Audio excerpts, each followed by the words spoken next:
어제 내린 비는 그치고 바람이 부는 날입니다. 1월 말에 파종했던 스토크가 꽃이 폈어요.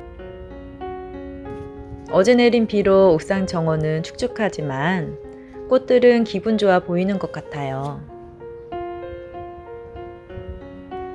바람이 세게 불어서 바닥에 내려놨었는데요. 오늘도 역시 바람은 세게 붑니다. 오늘은 수국 키우는 방법에 대해 이야기해 보려고 합니다. 수국을 잘 키우려면 우선 우리 집 수국에 대해 잘 알아야겠지요. 수국들이라고 다 같은 수국이 아니에요. 일반 하원에서 저렴하게 파는 수국들은 노지 활동이 안 되는 수국이 대부분입니다. 저도 이렇게 일반 수국을 두 그루 키우고 있는데요. 겨울에 월동시키려면 안으로 들여야 꽃을 볼 수가 있어요. 전년지 수국이라고 들어보셨나요? 올해 새순에서는 꽃이 안 피고 전년도에 나온 새순이 목질화되면서 꽃이 피는 거예요. 그러니 올해 핀 꽃들은 모두 작년에 나왔던 새순이라는 겁니다. 여기에서 내년에 꽃이 피는데요. 수국은 가을에 꽂는 현상을 시작합니다. 그러니 이런 전년지 수국들은 꽃 피는데 한계가 있겠지요. 작년 가을에 생긴 꽃눈에서 꽃이 핀 거예요. 전년지 수국은 추워지는 겨울에는 얼지 않도록 좀 서늘한 곳에서 월동을 시키면 됩니다. 그럼 당연지 수국을 소개해 볼게요. 이번에 나라원회에서 공구하는 수국은 모두 전년 당연지 수국입니다. 네덜란드산 수국인데 작년 가지와 올해 가지 모두 꽃을 피우는 거예요. 내한성이 영하 20도라서 너무 추운 곳만 아니면 노지 활동이 되고요. 새 줄기에서도 꽃이 생기니 매년 풍성한 꽃을 볼 수가 있습니다. 수국은 반음지 식물입니다. 습기가 많은 비옥한 환경을 좋아해요. 강하게 햇볕 뜨는 곳보다는 반그늘에서 키우는 게 좋다고 합니다.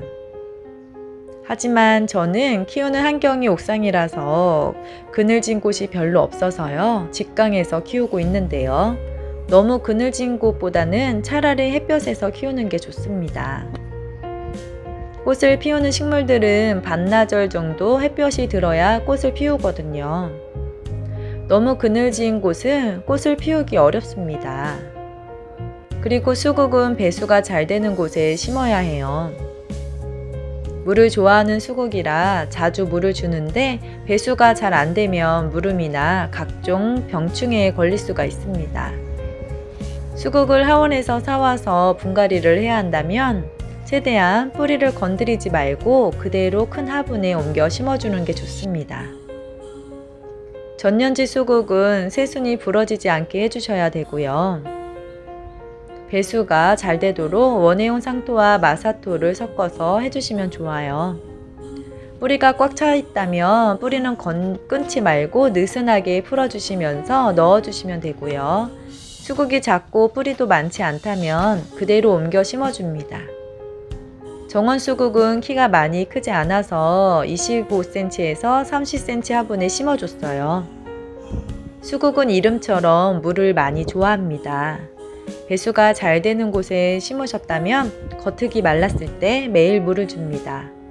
꽃이 피고 있다면 물을 더 많이 필요로 해요. 요즘 같은 날에는 더워져서 물을 매일 주고 있는데요. 한낮에만 빼고 오전과 저녁에 물을 주고 있습니다. 물을 좋아하는 식물이라서 물이 부족하면 줄기가 축 처지고 잎이 오므라들어요. 물 주는 건 키우는 환경에 따라 다른데요. 화분의 크기와 배수에 따라서 흙을 보시고 말랐을 때 주시면 되고요. 노지에 심으셨다면 수국에 잎이 처졌을 때 주시면 됩니다. 수국은 물만큼이나 통풍이 중요합니다. 환기가 잘 안 되는 곳에서 키우면 흙의 곰팡이와 여러 병충해가 생길 수가 있어요. 그래서 수국은 통풍이 잘 되는 곳에서 키우기만 하면 키우기가 쉬운 식물입니다. 베란다에서 키우신다면 창문을 열어서 통풍이 잘 되도록 해주시고요. 서큘레이터도 가끔 틀어주시면 좋습니다. 모든 식물들은 통풍이 참 중요한 것 같아요. 수국은 꽃이 많이 피우는 식물이기 때문에 비료도 챙겨주시면 좋은데요. 특히 봄철에는 꽃을 만들고 피우기 때문에 많은 비료를 필요로 합니다. 액비도 괜찮고 오래 지속되는 알비료도 괜찮습니다.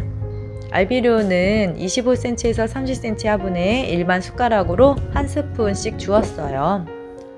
그리고 물 주다 보면 흙이 유실되어 영양소가 물과 함께 빠져나가기 때문에 흙이 비면 복토를 해주세요.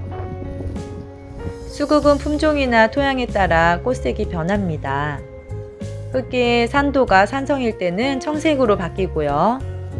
흙이 알칼리성일 때는 분홍이나 붉은색으로 바뀝니다. 그리고 중성일 때는 흰색으로 핀다고 해요. 수국의 꽃색을 바꾸고 싶다면 분갈이 할 때 바꾸고 싶은 토양 첨가제를 넣어주시면 되는데요. 청색을 만들려면 칼슘 명반을 500배에서 1000배 희석을 해서 20일에 한두 번 주시면 된다고 해요. 이런 게 어렵다면 블루베리 상토를 섞어서 심어주거나 청수국 상토를 사서 심어주시면 됩니다. 분홍색은 석회나 계란 껍질을 섞어서 뿌려주면 되고요. 꽃망울이 이미 생겨 있다면 색상이 정해져 있기 때문에 청색과 분홍색으로 바꾸기가 어렵습니다. 수국 가지치기는 꽃이 지고 나면 바로 잘라주시는 게 좋고요. 어린 수국을 사오셨다면 3년생까지는 그대로 키우시면서 몸집을 늘리시는 게 좋습니다.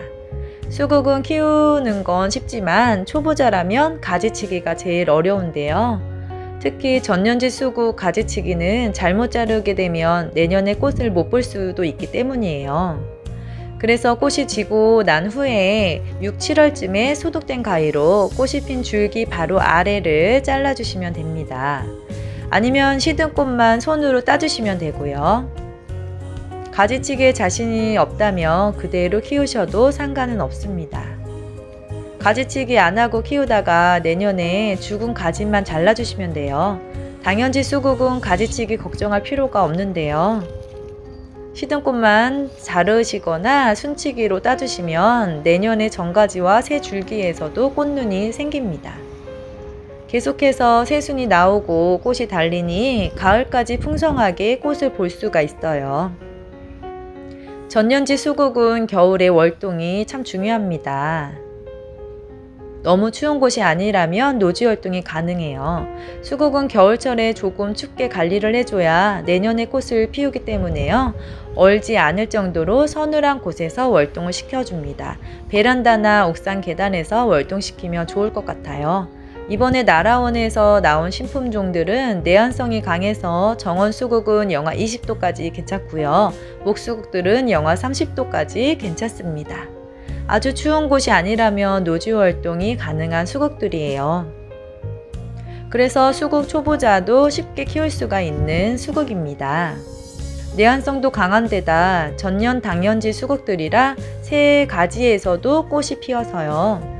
마타리처럼 이렇게 풍성하게 가득 채워집니다. 네덜란드 신품종 수국들을 옥상에서 키운 지 벌써 한 달이 되었는데요. 어찌나 성장세가 좋은지 16종 모두가 풍성해지고 꽃도 많이 달렸어요.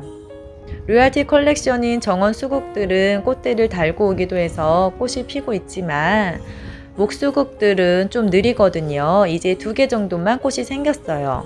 인피니티는 꽃이 제일 먼저 생겼고요. 사진처럼 꽃이 변해가고 있습니다. 그리고 썸머레드가 꽃이 생겼는데요. 저희 집에 제일 먼저 온 엔들레스 품종 수국이지요. 나라원에서 수국들을 모두 키우기 쉬운 수국들이라서 초보님들도 걱정 없이 키울 수가 있습니다. 원의 강대국인 네덜란드 수국들이라 족보가 있는 품질 좋은 유럽 수국들이에요. 지금부터 가을까지 꽃이 쉬지 않고 피기 때문에 한여름에도 꽃을 볼 수가 있습니다. 오늘은 수국 키우는 방법에 대해 알아보았는데요. 햇볕, 통풍, 배수와 물주기만 신경 쓰시면 오래오래 키울 수가 있을 거예요. 구독과 좋아요로 많이 응원해 주세요. 감사합니다.